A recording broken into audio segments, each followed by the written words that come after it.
Why does the United States need to develop a broader strategy for the Middle East?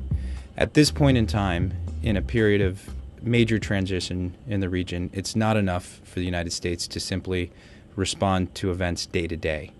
It actually has to have a broader vision of where it sees the Middle East after a long period of time. What are its long-term goals? For the last 30 years, U.S. foreign policy in the Middle East has been focused on this reactive, tactical crisis management, and it's insufficient. And it's what we're doing in Libya right now, it's what we're doing in Syria, and we're also doing the same thing in Bahrain and other places.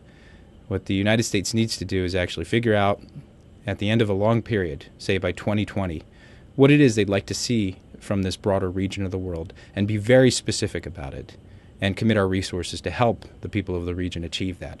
Otherwise, we'll be continuing to react to events and sinking ourselves more deeply into military conflicts without a political end goal in sight.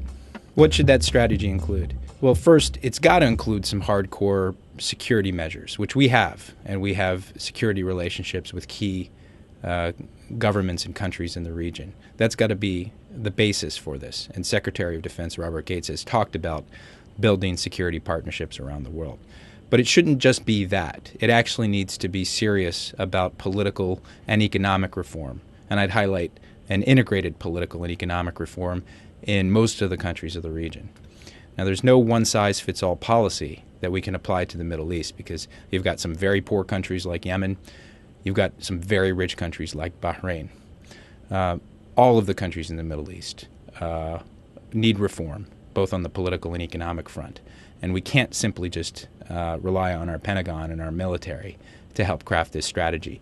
We need an integrated approach that brings the economic, political, and diplomatic tools into the picture and helps these societies respond to those protests that the people in the streets are calling for, those reforms. How can the administration build on the strategy that the president outlined on Libya last night? The president's speech on Libya last night, I think, was an important step forward. He spent about half of the speech providing the rationale for U.S. involvement in Libya and connecting it to his vision of American leadership, one that asks of other countries to pull their weight, to actually take part in a multilateral collaborative effort.